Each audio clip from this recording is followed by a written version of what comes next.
Hello students, एक बार फिर से आपका स्वागत है आपके अपने चैनल द ट्यूशन सेंटर पर। आपने देखा कि पिछले पार्ट में अपने अलजेब्रा को शुरू किया था और अलजेब्रा के जो फर्स्ट चैप्टर है पॉलिनोमियल यानी कि बहुपद के बारे में अपने पढ़ा था।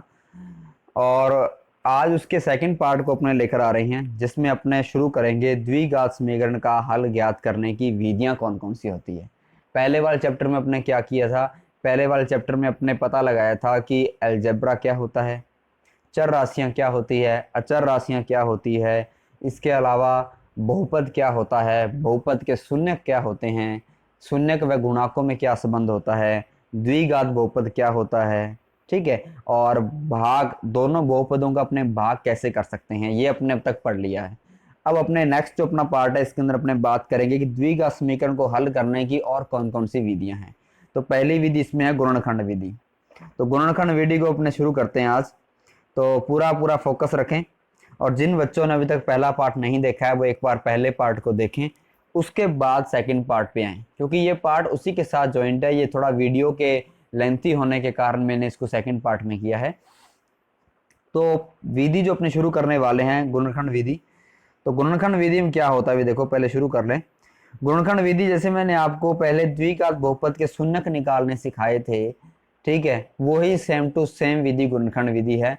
बस फर्क क्या है कि वहां पर अपने x की जो उत्तर आ रहे थे, दो उत्तर आ रहे थे द्विघात में, क्योंकि सबसे बड़ी घात कितनी है, दो है, तो दो आंसर आ रहे थे। दोनों को अपने लिख रहे थे शून्यक, अल्फा और बीटा। यहाँ पर अपने उसको शून्य की बजाय क्या बोलेंगे, मूल बोलेंगे। तो मूल क्यों बोलेंगे भाई, इसका कारण है क्योंकि पहले जो अपने पास द्विघात समीकरण थी वो जीरो के इक्वल नहीं थी, और जब उस समीकरण को अपने जीरो के इक्वल मान के चलते हैं तो जो वो शून्यक होते हैं उनको अपने क्या बोलते हैं, मूल बोलते हैं। तरीका सेम रहेगा। अब पता लग गया कि शून्य को मूल क्यों कहा। अब कई बच्चे सोचेंगे कि सर पहले ही मूल लिख देता तो क्या दिक्कत थी, लेकिन पहले वाली समीकरण को आप चेक करना, वो जीरो के बराबर नहीं थी। ये जो समीकरण है ये जीरो के इक्वल आपको दी होगी, ठीक है। जैसे मान लो नीचे एक समीकरण दी है अपने को, देखो किसके इक्वल दी है, जीरो के। तो इसके अंदर जो एक्स के उत्तर आएंगे वो अल्फा बीटा नहीं आएंगे, उसको अपने एक्स का ही मान देंगे कि एक्स बराबर इतना और एक्स बराबर इतना। यहाँ पे अल्फा और बीटा नहीं लिखेंगे क्योंकि ये एक्स के जो उत्तर आने वाले हैं ये शून्य के नहीं, क्या है, मूल होंगे, ठीक है। तरीका वही से। तो क्या किया था अभी उसमें मैं थोड़ा सा आपको ज्वाइन करवा दूं। देखो सबसे पहले क्या करते हैं, पहले वाले को सेम लिखते हैं और लास्ट वाले को सेम लिखते हैं। बीच वाले के ऐसे टुकड़े करते हैं कि, यानी कि दोनों की गुणा करने के बाद ऐसे टुकड़े ढूंढते हैं जिससे बीच वाला अक्षर आ जाए। जैसे यहाँ पे लिखा है 5√2 और यहाँ लिखा है √2, तो मैंने 5√2 और √2 की जब गुणा की, ठीक है, तो क्या हुआ भाई, √2 और √2 गुणा क्या होगा भाई, 2, और 5 गुणा 2 से करेंगे कितना आएगा, 10। यानी कि 10 के मेरे को ऐसे टुकड़े करने हैं भी 7 आ जाए। तो 5 दूनी 10 और 5 और 2 7, यानी कि 5 और 2 ऐसे टुकड़े होंगे जो 7 बनाएंगे। तो मैंने यहाँ लिखा 5x और यहाँ लिखा 2x, और 7x किसका है भाई, प्लस का, तो बड़ा अक्षर प्लस में, और साथ में दूसरा अक्षर है वो भी अपने प्लस का इसलिए लिया क्योंकि अगर मैं इसको यहाँ पे माइनस लिख देता तो 5 में से 2 घट जाते हैं, यानी यहाँ पर कितना बनता, 3x। तो 3x तो यहाँ पे लिखा नहीं, यहाँ पर क्या लिखा है, 7x लिखा, तो मैंने दोनों क्या लिए, प्लस के लिए। ये आपको इस हिसाब से देखना है कि बीच वाला अपना अक्षर आना चाहिए गुणा के बाद, ठीक है। तो ये हो गया जी √2x² plus 5x plus 2x plus 5√2। तो वही तरीका, पहले 2 में कॉमन और लास्ट 2 में कॉमन। तो पहले 2 में कॉमन क्या आ रहा है, देखो पहले 2 में कॉमन आ रहा है जी, मैं थोड़ा ऊपर कर रहा हूँ इसको ताकि आपको आराम से दिखे। पहले 2 में कॉमन आ रहा है, क्या कॉमन आ रहा है, √2 और 5 में से तो कोई चीज कॉमन नहीं है। x² इसमें और x इसमें, यानी कि एक x दोनों में, तो अपने x ले लिए कॉमन। तो यहाँ बच गया जी x बाहर आने से, x 2 थे, एक x बच गया, √2 का √2 आ गया, प्लस का प्लस आ गया, x आ गया बाहर, क्या बच गया, 5। अब यही सेम टू सेम रेक्ट क्या आना चाहिए यहाँ पे, मैंने आपको बताया था। तो यहाँ पे देखो क्या कॉमन आ रहा है। अब यहाँ पे 5 दोनों में नहीं है, लेकिन 2 √2 दोनों में, देखो √2 इसमें भी है और √2 इसमें भी है। इसमें कहाँ है भाई, देखो 2 को मैं ऐसे लिख सकता हूँ, आपको पता है, √2 गुणा √2, यानी कि इस 2 के अंदर 2 √ छिपे हुए हैं। तो मैंने क्या किया, एक √2 को ले लिया बाहर। तो यहाँ पे 2 में से एक √2 बाहर आ गया, तो पीछे कितना बचा भी, एक √2। तो यहाँ बच गया √2, ऊपर से उतारा x, तो ये √2x, प्लस का प्लस √2 अपना बाहर आ गया, क्या बच गया, 5। तो ये और ये दोनों ब्रैकेट क्या है, बिल्कुल सेम। तो ये ब्रैकेट तो इन दोनों में से ले लिया और एक अपने ले लिया कॉमन वाला। कॉमन वाला कितना था, x प्लस √2। तो देखो भाई अब क्या हुआ, इसको 0 के इक्वल रखा और इसको 0 के इक्वल रखा। तो यहाँ पे x का उत्तर कितना है अपने पास में, प्लस का √2 इधर आगे माइनस का, और यहाँ पे x का उत्तर कितना आया, प्लस का 5 इधर आगे माइनस का, और गुणा √2 इधर आगे भाग में। तो आ गया x बराबर -5 बटा में रूट 2। तो इसके मूल कितने आ गए अपने पास में, -√2 और -5 बटा √2। पहले यहाँ पे क्या लिखते थे अपने, शून्यक, और ये मान किसका था अल्फा का, और ये किसका था बीटा का। तो सेम ही विधि है, ठीक है, समझ में आ गई गुणनखंड विधि। तो गुणनखंड विधि से आप समीकरणों को हल इस तरीके से कर सकते हैं। अब अपने बात करते हैं, एक और एग्जाम्पल ले लेते हैं, उसके बाद में अपने आगे वाली विधि पर चलेंगे जिसका नाम है पूर्ण वर्ग विधि। तो इसमें क्या हुआ देखो, सेम समीकरण एक्स स्क्वायर -3x -10, तो पहले और तीसरे गुणा की एक्स स्क्वायर और 10 की, तो कितना आया भाई 10x स्क्वायर। तो एक्स स्क्वायर तो छोड़ दो, अपने को दोनों के साथ में एक्स लगाना अपने को एक। अब 10 के ऐसे टुकड़े करो वे 3 बन जाए। पहले भी 10 के टुकड़े किए थे, कितने बनाए थे 7। अब 10 के टुकड़े करने हैं वे 3 बन जाए, तो क्या होगा 5 दूनी 10, और 5 में से 2 गए, कितने बनेंगे 3। अब देखो भाई 3 किसका आ रहा है, माइनस का, तो बड़ा अक्षर किसमें रखेंगे माइनस में। तो माइनस का 5x और प्लस का 2x। प्लस का 2x क्यों किया, क्योंकि अगर -5 और 2 को जोड़ू मैं तो कितना बनेगा माइनस का 3। अगर मैं यहाँ पे 2 रख लेता माइनस का, तो -5 और -2 ये बन जाते माइनस के 7, तो ये रॉन्ग हो जाता, ठीक है। तो यहाँ पे -5 और क्या रखा +2, तो ये होगा माइनस का 3। तो पहले 2 में कॉमन लो, क्या कॉमन आ रहा है, इधर आ गया x, यहाँ x स्क्वायर था तो यहाँ एक x बार आ, कितना बच गया x, माइनस का माइनस, ये x बार आया, कितना बच गया यहाँ पे 5, तो x ब्रैकेट x -5 प्लस 2 का 2 आ गया। x -10 में यहाँ देखो दोनों में कॉमन 2 है, और यहाँ भी क्या बच गया x -5। ये आपने पहले किया, 2-4 सवाल मैंने आपको ऊपर भी कराए थे जो अपना पिछला पार्ट था उसके अंदर, तो ये आप चीज सीख गए होंगे कैसे करना है। अब 2 ब्रैकेट बनते हैं, दोनों को अपने 0 के इक्वल रखते हैं, तो x का उत्तर अपने पास में आ गया -2 और 5। तो अपने मूल आ गए -2 और 5, समझे बात। यानी कि पहले और लास्ट वाले गुणा करो, और जो आंसर आए उसके ऐसे टुकड़े करो भी बीच वाला अक्षर आ जाए। वो करने के बाद आपके पास 4 अक्षर बन जाएंगे। पहले 2 में कॉमन लो, लास्ट 2 में कॉमन लो, फिर 2 ब्रैकेट बनेंगे, दोनों ब्रैकेट क्या होंगे बिल्कुल एक जैसे, एक तो वहां से उठा लो और एक जो कॉमन पार्ट का ब्रैकेट बन रहा है वो उठा लो, दोनों को 0 के बराबर रखो, आपके पास x के 2 उत्तर आएंगे और वो आपके हो जाएंगे मूल, ठीक है जी। तो अपने बात करते हैं अब नेक्स्ट पे। नेक्स्ट आपकी विधि आ रही है पूर्ण वर्ग विधि।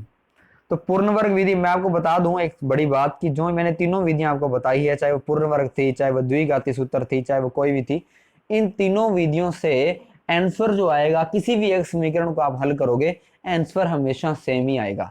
यानी कि आपने गुणनखंड विधि से हल किया तो ही एक्स के वही 2 उत्तर आने वाले हैं, अगर आपने पूर्ण वर्ग से हल किया तो भी एक्स के वही 2 उत्तर आने वाले हैं, अगर द्विघाती श्रीधर आचार्य विधि से किया तो भी क्या आपके वही उत्तर आने वाले हैं। कहने का मतलब क्या हुआ कि उत्तर आपके चेंज नहीं होंगे, सिर्फ विधि इसको करने की अलग अलग है। जब सवाल में आपको बोला जाए कि इस समीकरण को द्विघात समीकरण को हल कीजिए तो आप किसी भी विधि से कर सकते हैं, कोई बड़ी बात नहीं है। लेकिन अगर आपको एक विधि मेंशन कर दे कि भाई पूर्ण वर्ग से हल करो, द्विघाती सूत्र से हल करो, तब आप उसको उसी विधि से ही हल करोगे, किसी और विधि से हल नहीं करोगे, समझे बात।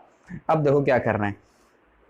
तो यहाँ पे पूर्ण वर्ग विधि में क्या होगा भाई, पूर्ण वर्ग विधि में क्या हुआ कि आपको एक समीकरण दे दी x 2x स्क्वायर -5x + 3 = 0।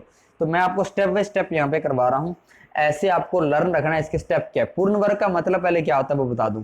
पूर्ण वर्ग का मतलब है कि किसी भी संख्या का पूरा वर्ग, यानी कि पूरा स्क्वायर, यानी किसी भी संख्या, जैसे मान लो मैं लिख दूं 4, तो 4 को अगर मैंने पूर्ण वर्ग बनाना तो मैं क्या लिखूंगा 2 की स्क्वायर, समझे बात।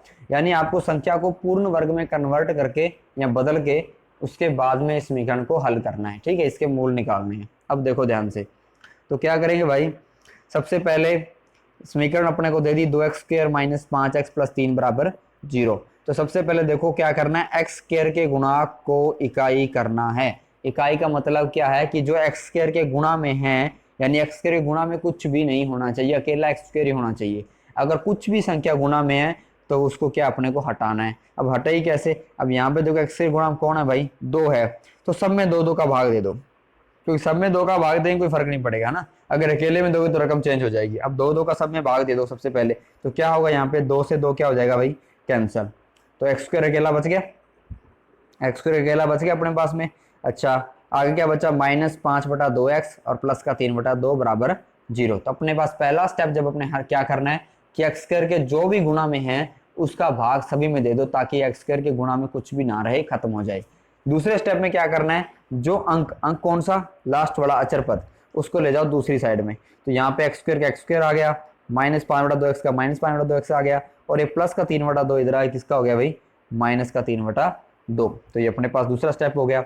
अब तीसरे स्टेप में क्या करना, देखो जब इतना काम हो जाए तो आपने एक सबसे बड़ा काम ये करना है कि x का जो गुणांक है, x के जो गुणा में है, तो x के गुणा में कौन है, यहाँ पे देखो 5/2, तो x का जो गुणांक 5/2 है उसका करना आधा, तो यहाँ पे हमने उसका आधा किया। 5/2 का आधा कितना होगा अभी, आधे गुणा कर दो, तो 5 एकम 5 और 2 दूनी 4, तो 5/2 का आधा हो गया 5/4। फिर इसका करना है वर्ग, वर्ग यानी कि स्क्वायर, तो 5/4 की होगी स्क्वायर, दोनों तरफ जोड़ दो, इधर भी जोड़ दिया और इधर भी जोड़ दिए, ठीक है।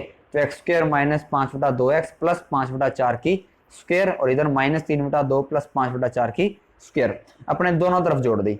अब ऐसा करने के बाद क्या करना है, देखो ऐसा क्यों किया, इसको पूर्ण वर्ग बनाने के लिए किया। ये स्टेप सबसे इंपॉर्टेंट है, बच्चे सबसे ज्यादा गलती इसी स्टेप में करते हैं। मैं दोबारा रिपीट करवा दूं कि एक्स के जो गुणांक हैं, जो एक्स के गुणा में है, उसका आपने करना है आधा, आधा करने के बाद जो भी आएगा उसका स्क्वायर आपको दोनों तरफ जोड़ना है, इधर भी जोड़ दिया और इधर भी जोड़ दिया, ठीक है।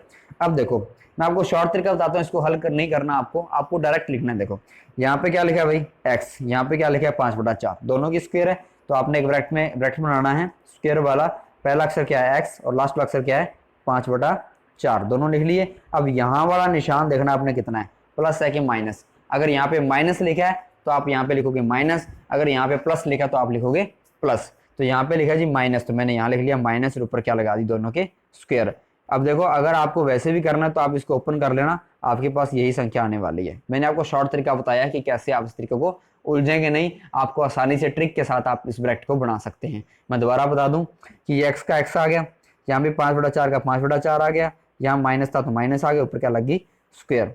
ऐसा करने के बाद क्या करना है, जो आपके सामने पड़ा है इधर वाली साइड में, उसको आप क्या कर लो, हल कर लो। यहाँ -3/2 प्लस 5 का स्क्वायर 25, 4 का स्क्वायर 16, दोनों का लघुत्तम कितना आया 16, 2 का भाग दिया 16 में कितना आएगा भाई 8, 8 ही गुणा ऊपर वाले इसकी 8 दिया 24, 16 का भाग 16 में दिया कितना आया 1, 1 की गुणा ऊपर वाले इसकी 25। तो ये लघुत्तम आपको हल करना आता है, इसलिए मैं जल्दी जल्दी करवा रहा हूँ इसको।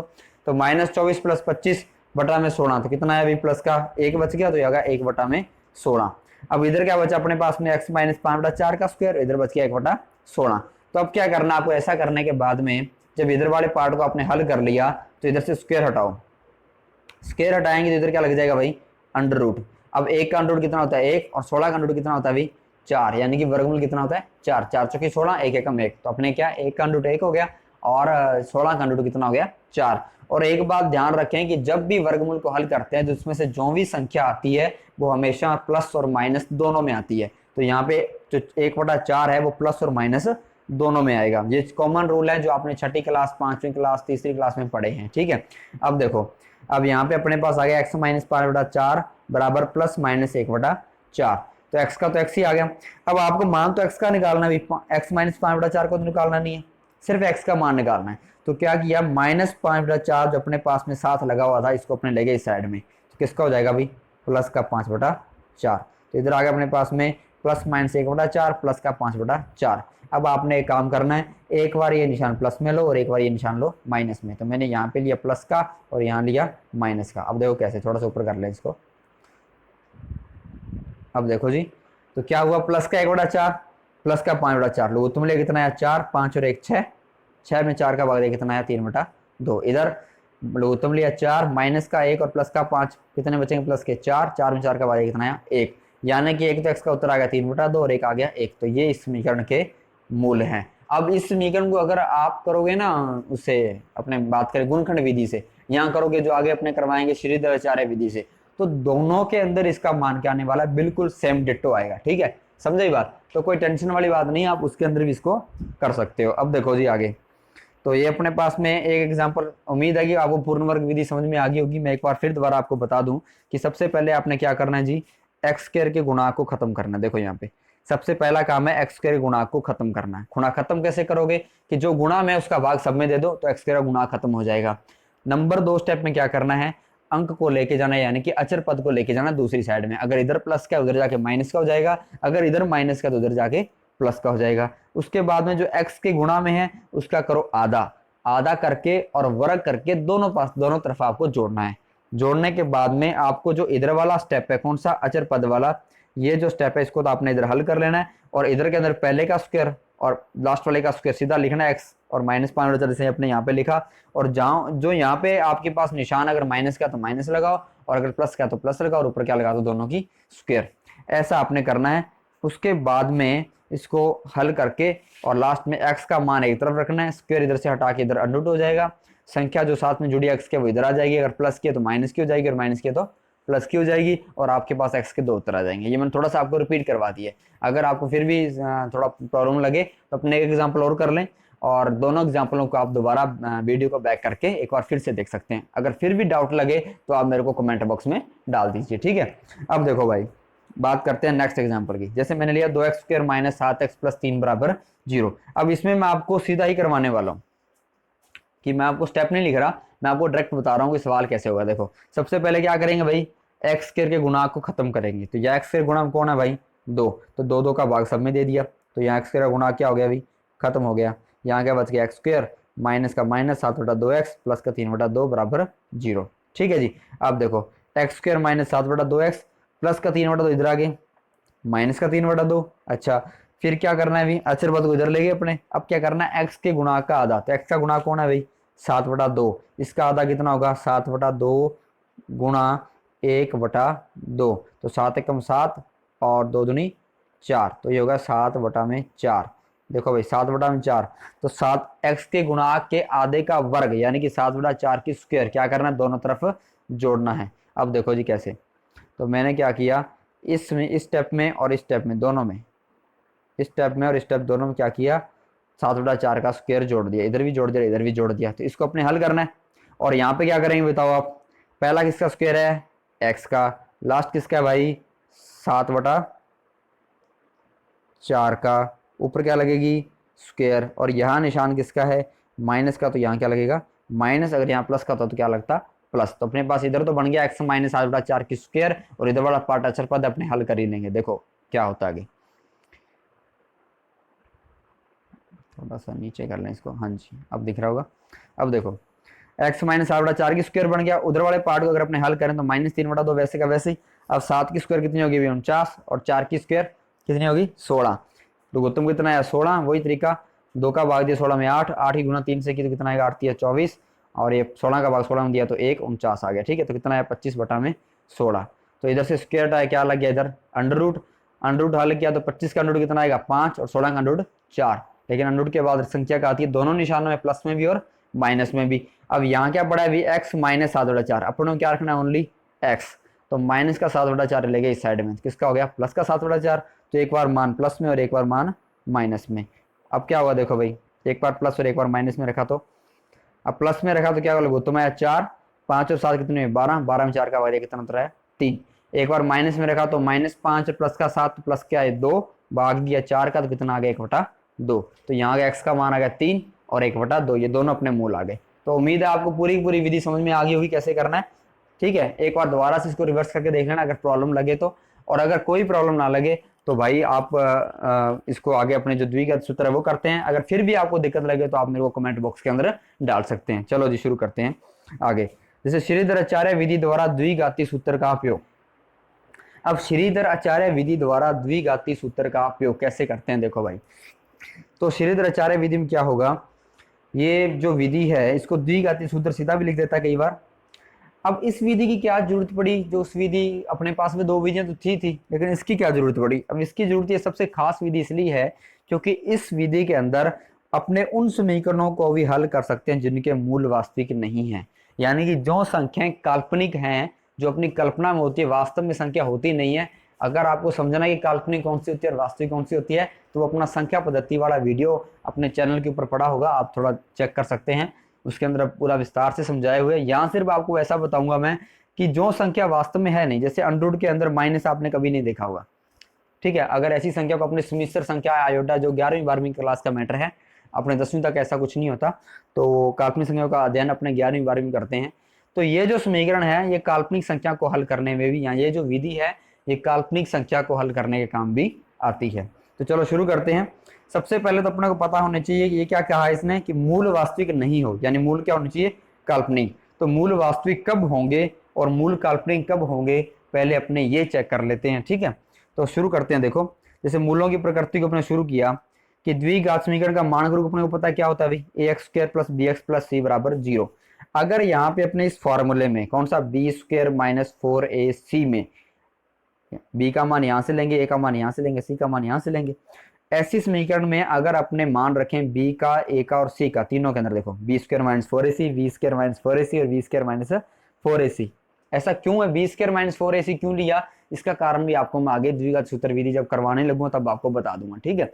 अब देखो बी स्क्वायर माइनस 4ac का मान अगर अपने ए, बी और सी तीनों का मान इसमें रखने के बाद अगर इसका उत्तर 0 से ग्रेटर देन यानी कि 0 से बड़ा आ जाए, अब 0 से बड़ा आएगा तो मान किस में आएगा भाई, प्लस में आएगा, ठीक है। तो मूल क्या होंगे इसके, वास्तविक होंगे और क्या होंगे, भिन्न भिन्न, यानी x के जो उत्तर आएंगे वो वास्तविक संख्या आएंगी लेकिन अलग अलग आएगी। जैसे एक उत्तर आ गया x का 2 और एक आ गया 6, तो है तो मूल वास्तविक ही लेकिन उत्तर क्या दोनों अलग अलग। अगर ऐसी कंडीशन होती है तो आपको उत्तर का डायरेक्ट पता लगेगा। देखो भाई दूसरा, बी स्क्वायर माइनस 4ac का मान अगर 0 ही आ जाए यानी कि 0 के बराबर आ जाए तो कहने का मतलब क्या है, मूल होंगे वास्तविक और क्या होंगे बराबर, यानी कि x का उत्तर अगर 1 2 आया है तो दूसरा भी 100% क्या आएगा, 2 ही आएगा, ठीक है। अच्छा अगर बी स्क्वायर माइनस 4ac का मान 0 से क्या आ जाए भाई, कम आ जाए, 0 से कम आने का मतलब क्या है, संख्या का उत्तर किस में आएगा, माइनस में। जैसे x का उत्तर आ गया -31, हाँ तो ये माइनस में आ रहा है, समझ रही बात। तो इस मूल क्या होंगे, सारे के सारे क्या होंगे, मूल काल्पनिक होंगे, इनका अस्तित्व नहीं होगा। कहने का मतलब है इन ऊपर वाली दो कंडीशनों में जिसमें x का उत्तर प्लस यानी कि बी स्क्वायर माइनस 4ac का मान जहां पे प्लस और यहाँ फिर 0 आ रहा है तो मूल वास्तविक होंगे और इनका अस्तित्व होगा। लेकिन अगर बी स्क्वायर माइनस 4ac का मान माइनस में आ रहा है तो इसका अस्तित्व नहीं होगा और मूल क्या हो जाएंगे, काल्पनिक, ठीक है भाई। अब अपने शुरू करते हैं इसको कैसे। जैसे मान लो मैंने ये समीकरण लिए 2 4 ताकि आपको थोड़ा एग्जाम इसकी प्रैक्टिस हो जाए, ध्यान से देखना। अब ये समीकरण 2x square minus 7x plus 3 बराबर 0, तो यहाँ पे a की वैल्यू कितनी है भाई, जो x स्क्वायर गुणा में कितना है 2, b की वैल्यू कितनी है -7, c की वैल्यू कितनी है 3। तो मैंने b स्क्वायर माइनस 4ac में क्या किया, इसको रख दिया, ठीक है। तो b स्क्वायर माइनस 4ac में मान रखा तो b का मान रख दिया -7, ऊपर लगी स्क्वायर -4 का 4, a का मान 2 और c का मान 3। अब हल किया इसको तो 7 की स्क्वायर कितनी होगी 49 और माइनस माइनस क्या हो जाएगा प्लस। अच्छा 4 दूनी 8 और 8 तिया 24, तो 49 में 24 कितना है भाई 25। अब 25 किसके हैं, प्लस के है ना, यानी कि जो इसका मान है वो 0 से क्या है, बड़ा है, यानी बी स्क्वायर माइनस 4ac का मान क्या है 0 से ग्रेटर देना है। कहने का मतलब क्या हुआ, ये बराबर वाला साइन गलत है यहाँ पे, यहाँ भी गलत है, देखो कि बी स्क्वायर माइनस 4ac का मान 0 से बड़ा है। कहने का मतलब क्या, मूल होंगे वास्तविक और क्या होंगे भिन्न भिन्न, समझे बात। चलो एक समीकरण और हल करते हैं, 3x स्क्वायर माइनस 4 × 3x और प्लस 4, यहाँ पे a का मान 3, b का मान -4 × 3 और c का मान 4।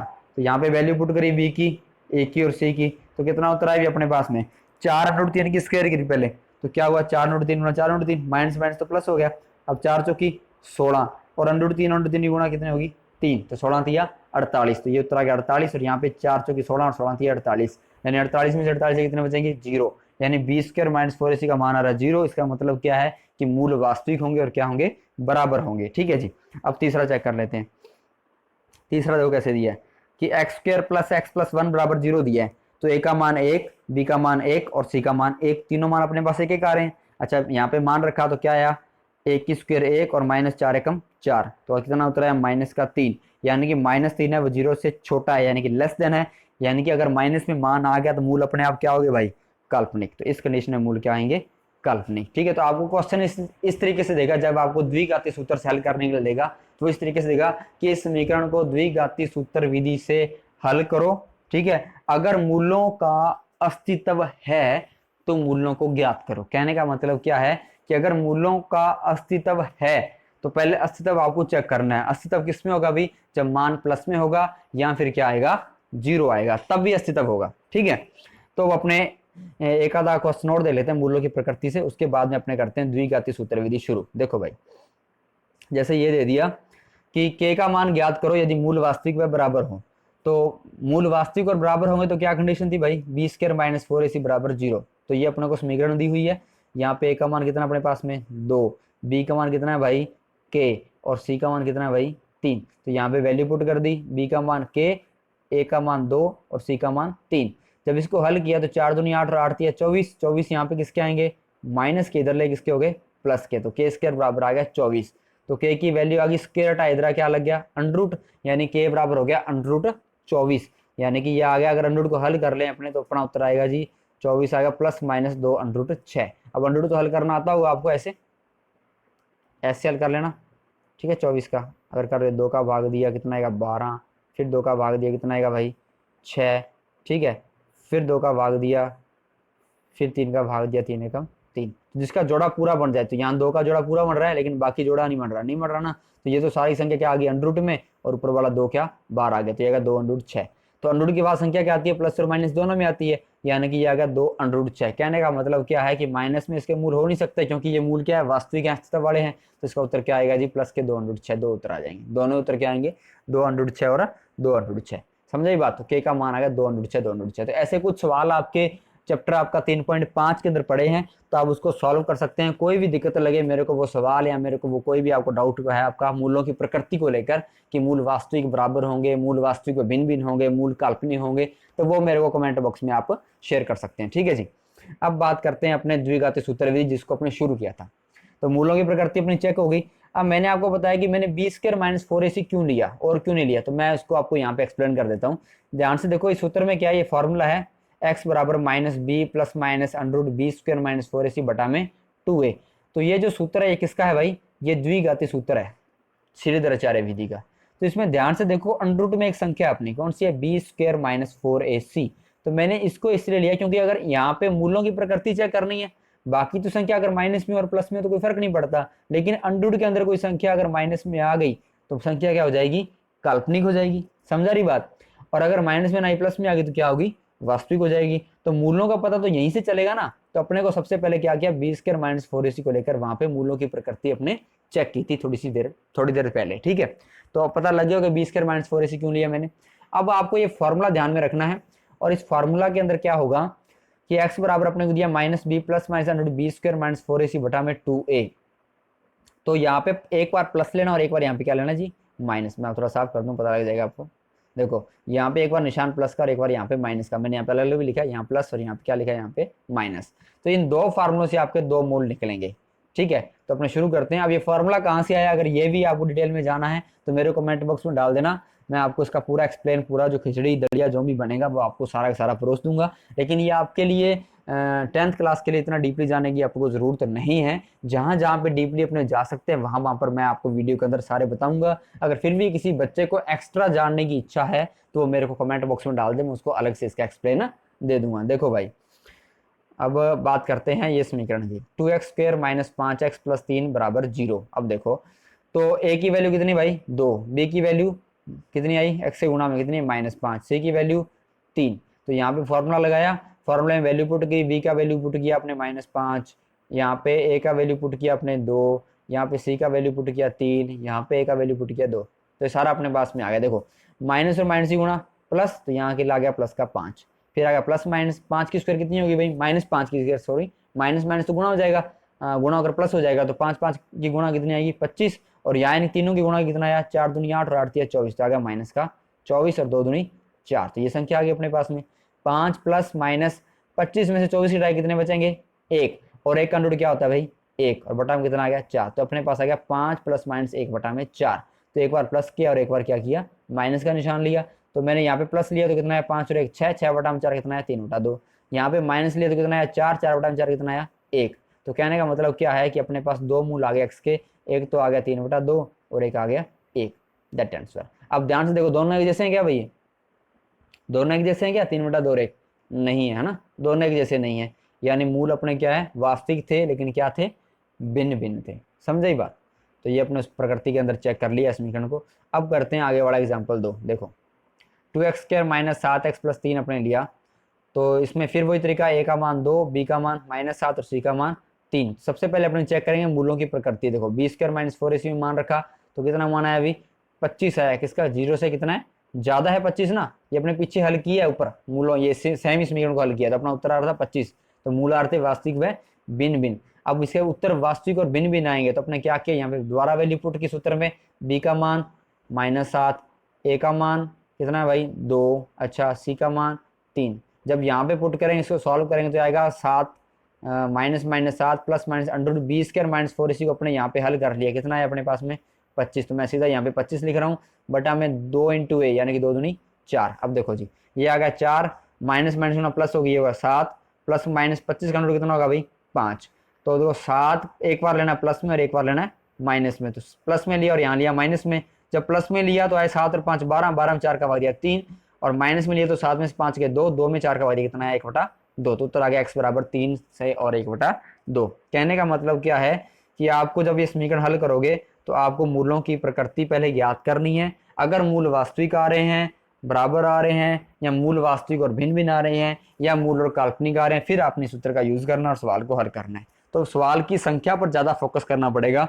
अब इससे क्या हुआ कि आपके मैंने 3.2 के बाद 3.3, 3.4 और 3.5 तीनों अपनी कंप्लीट हो गई। इसमें सिर्फ वही क्वेश्चन रह गए जो काफी बड़े हैं, लेंथी हैं या थोड़े कठिन है, तो एक बार आप उसको छोड़ देना जब आप करने बैठे। उसको मैं लास्ट जो डाउट वाला आपका वीडियो आएगा उसके अंदर मैं आपको सारा का सारा एक्सप्लेन करवाऊंगा, ठीक है। तब तक अपने जितने भी इनके जैसे क्वेश्चन है, जो आसान क्वेश्चन है, उनको सबको आप सॉल्व करना है, उदाहरण करने हैं, क्वेश्चन करने हैं, ये आप साथ साथ करते रहिए। और जो मैं करवा रहा हूँ इनको भी दोबारा करके देखिए, ठीक है, क्योंकि मैथ प्रैक्टिस का खेल है। और कहीं भी कोई भी दिक्कत आपको लग रही है तो मेरे को कमेंट बॉक्स में डाल दीजिए। अब अपना लास्ट पार्ट बच गया 3.6, और बहुत ही इंपॉर्टेंट चैप्टर है, हर बार इसमें से क्वेश्चन आता है, तो चेक कर लेते हैं क्या है। देखो जी, बीजीय व्यंजकों के लैसे और मैसे।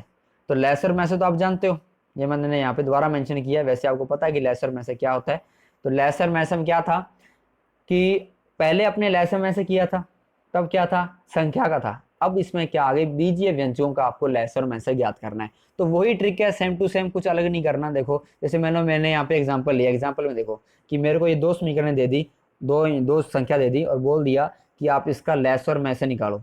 तो जब आप लैसे निकाल रहे हो तो क्या कर रहे थे, उभयनिष्ठ व्यंजक की बड़ी चीज, बड़ी घात देख रहे थे, है ना। तो यहाँ उभयनिष्ठ व्यंजक कौन है, ए इसमें भी है, ए इसमें भी है, बी इसमें भी है, बी इसमें भी है, लेकिन सी इसमें नहीं है, तो वो उभयनिष्ठ नहीं है, ठीक है, यानी कि दोनों में हो जाओ।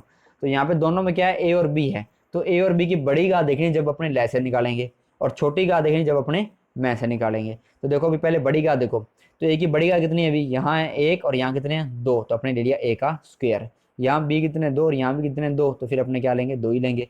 अब बाकी जो संख्या बच गई वो सारी लिखनी है यहाँ पे, तो सी का सी आ गया, डी का डी आ गया, ठीक है। तो ये अपना गया लैस है।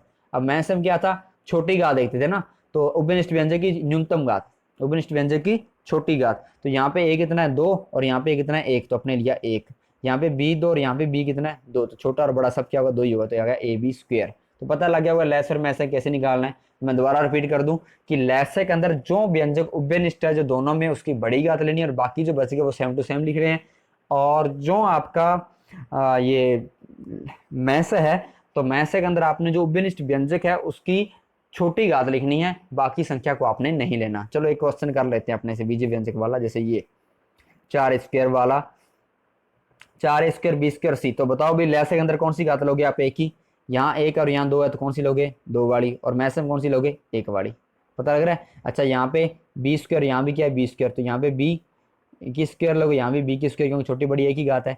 यहाँ पे सी और डी बच गए, तो वो लैसे है, अपने लैसे के अंदर लेंगे, लेकिन मैसे के अंदर नहीं लेंगे। क्यों नहीं लेंगे, क्योंकि मैसे के अंदर कभी भी कॉमन पार्ट के अलावा और कोई चीजें नहीं आती। अब क्या बच गया अपने पास में 4 और 6, तो 4 और 6 का लैस और मैसे निकालो। यहाँ पे 4 के गुणनखंड क्या आएंगे, 2 इंटू 2, और 6 के कितने आएंगे, 2 इंटू 3। तो लैस में क्या लेते हैं, बड़ी घात, तो यहाँ 2 की घात 2 और यहाँ 2 की घात 1, तो अपने लिए 2 की घात 2, और यहाँ बाकी संख्या कौन सी बच गई अपने पास में 3। तो ये लैसे तो आ गया 12, और मैसे जो दोनों में कॉमन है कितना है भाई, 2 कॉमन है, 2 की छोटी का कितनी है 1, तो यहाँ पे ले लिया 2, तो मैसे आ गया 2।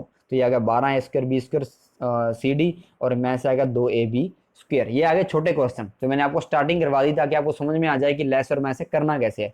अब अपने बात करते हैं बड़े क्वेश्चनों की। देखो भाई, जैसे ये दिया x square minus 3x plus 2 व एक्स की घात 4 प्लस एक्स की घात 3 माइनस 6x स्क्वायर का लैस और मैसे निकालना है। तो कुछ प्रॉब्लम नहीं है, आपने पहले इन समीकरण को हल करना है। देखो अभी x square minus 3x plus 2 को मैंने आपको हल करना सिखाया है, कौन सी विधि से, गुणनखंड विधि में भी बताया है, पूर्ण वर्ग में भी बताया है, और द्विघाती सूत्र में भी बताया है। तो तीनों से आप हल कर लेना, मैं आपको सीधा बता रहा हूँ।